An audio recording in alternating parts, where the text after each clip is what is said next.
لقد صدق الله. اللهم صل وسلم وبارك على سيدنا. أعوذ بالله من الشيطان الرجيم. بسم الله الرحمن الرحيم. لقد صدق الله رسوله الرؤيا بالحق لتدخلن المسجد الحرام إن شاء الله آمنين محلقين رؤوسكم ومقصرين لا تخافون وعلم ما لم تعلموا فجعل من دون ذلك فتحا قريبا. صدق الله العظيم.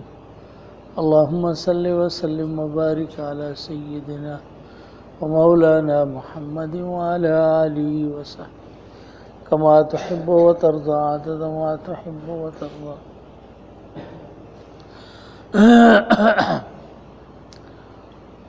पहिरीं पहिरीं उमिरि जी नियत सां इन जनाब रसूलुल्लाह सल्लल्लाहु अलैहि वसल्लम जिन सन 6 हिजरी में पाण ख़्वाब ॾिठो त ख़्वाब जे अंदरि बैतुल्लाह शरीफ़ जो यानी एहराम बि करी पिया ऐं तवाफ़ करी पिया। इहो ख़्वाब ॾिठो। सहाबा किराम रज़ियल्लाहु अजमईन खे ख़्वाब ॿुधायूं ऐं फरमायूं त तयारी करियो। सहाबा तयारु थिया ऐं तमामु सहाबा एहराम ॿधी करे ऐं पोइ रवाना थिया। मक़ाम हुदैबिया ते कुफ़ार कुरैश जेको उनखे पैगाम मोकिलियो त अव्हांखे न वधणु कोन ॾींदासीं। पोइ रसूलुल्लाह सल्लल्लाहु अलैहि वसल्लम मशवरो फरमायो त हिन ऊठ खे छॾियो। पोइ हिन जी मर्ज़ी इन्हा मामूरतुन।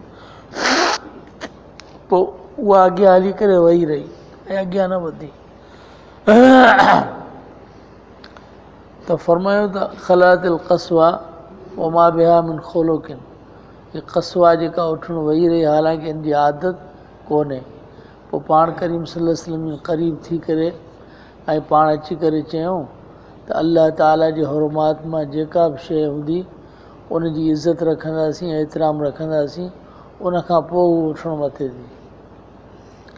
पोइ अॻियां वरी मामिलो पेश आयो जंहिंजे करे सुलह थी, जंहिंमें असुलु मसइलो इहो आहे जॾहिं जनाब रसूलुल्लाह सल्लल्लाहु अलैहि वसल्लम जिन ख़्वाब ॾिठो त एहराम ॿधल आहे तवाफ़ करियूं पिया त पोइ एहराम जी सूरत में यानी उहो अल्लाह जल शानहू पूरो छो न फरमायो ऐं उमिरो न थियो।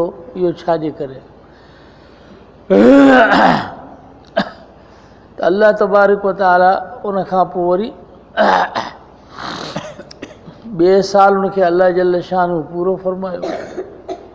पाण करीम सल्लल्लाहु अलैहि वसल्लम विया उमिरे ते पोइ ऐं हिकिड़नि मथो कूड़ायो ॿियनि वरी कसर फरमायो ऐं उमिरो कयूं त ख़्वाब जी ताबीर कॾहिं कॾहिं फौरी हूंदी आहे ऐं कॾहिं कॾहिं फौरी जी सूरत में न हूंदी आहे ऐं अल्लाह तबारक व तआला इम्तिहान वठंदो आहे।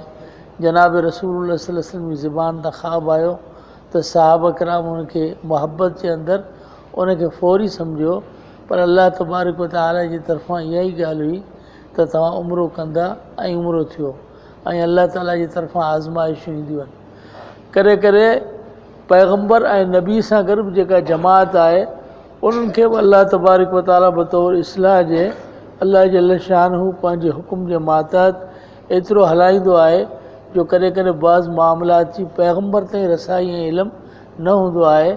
तव्हां त अल्लाह जल शानहू जेका जमात आहे उनखे ऐं जेका इंसानियत आहे उनखे बतौर इस्लाह जे सम्झाए त असुलु हर शइ जे करण वारो रब्बुल आलमीन आहे। अल्लाह तबारक व तआला आहे। पैगम्बर जे इख़्तियार में का शइ कोन्हे ऐं पैगम्बर खे हर शइ जो इल्मु बि ज़रूरी न आहे। नबी आलमुल ग़ैब बि न आहे। इन करे उनजे सम्झाइण जे लाइ अल्लाह जल शानहू बाज़ मरतबा हुज़ूर जी जमात खे जेके रसूलुल्लाह सल्लल्लाहु अलैहि वसल्लम सां गॾु आहे उनखे बि आज़माइश जे अंदरि अल्लाह जल शानहू विझंदो आहे। आज़माइशूं ईंदियूं आहिनि।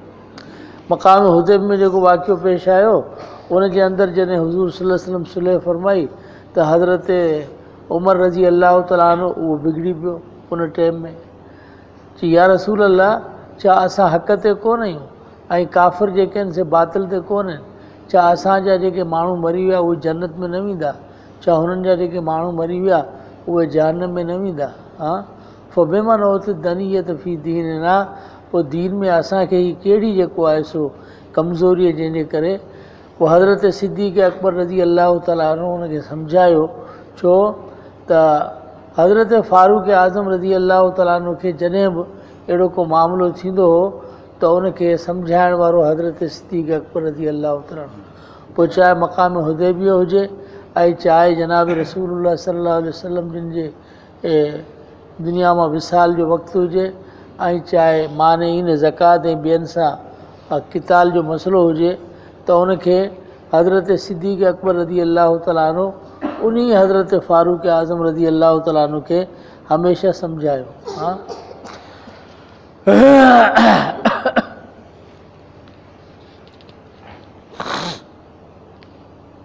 त पोइ हज़रत सिद्दीक़ अकबर रज़ी अलाह ताला जवाब में फरमायो वल्लाह इन्नहु रसूलुल्लाह हक़ आहे तोखे शक न हुजणु खपे हीअ अलाह जो सचो ऐं बरक पैगम्बर आहे इन करे अलाह ताला जी तरफ़ां जेको फ़ैसिलो थींदो उन में कामयाबी थींदी।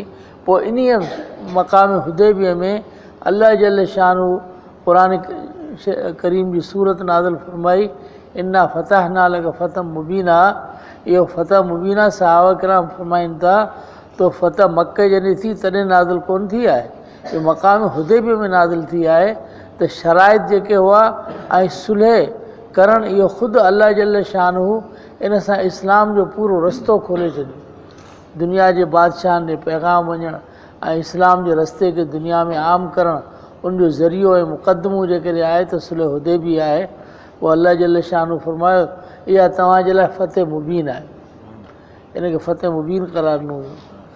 लक़द सदक़ अल्लाहु रसूलहु रोया बिलहक़ बेशक अलाह ताला सचो कयो पंहिंजे रसूल खे ख़्वाब में बरहक़ ऐं सचो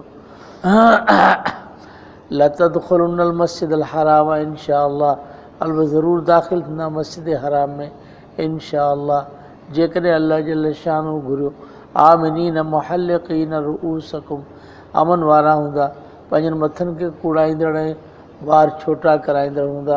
हाँ हदीस में आहे त जेके मथो कूड़ाइनि था ऐं छोटो कराइनि था उनमें फ़र्क़ु इहो आहे हुज़ूर फरमाए अल्लाह मरहमिल मुहल्लिक़ीन क़ील वल मुक़स्सिरीन कि अल्लाह जेके मथो कूड़ाइनि था उन ते रहम कर त साहब अर्ज़ु कयो या रसूल जेके छोटो कराइनि था पाण फरमायो अल्लाह मरहमिल मुहल्लिक़ीन वरी ॿिए दफ़े साहब अर्ज़ु कयो त पाण फरमायो अल्लाह मरहमिल मुहल्लिक़ीन उनखां पोइ फरमायो अल्लाह मरहमिल मुक़स्सिरीन चौथी दफ़ा फरमायो यानी मथे कूड़ाइण जो एतिरो वॾो सवाबु आहे जो 3 मरतबा हुनखां वधीक आहे ऐं छोटो कर उनखां पोइ 3 मरतबा उनखां पोइ चौथे नंबर ते आहे। ला तख़ाफ़ू न डिॼंदा तव्हां पालिम मालम तालमो पोइ अलाह जल शानहू ॼाती उहा शइ जेका नथा न ॼाती तव्हां वजाल मिन दून ज़ालिक फ़तहन क़रीबा पोइ बनाई हिनखे इन जे वेझो अलाह जल शानहू फ़तह क़रीब खे इन सां अलाह तबारक व तआला फ़तह क़रीब ऐं फ़तह मुबीन जेका आहे सभु बनाई। अल्लाहुम्मा सल्लि वसल्लिम वारिक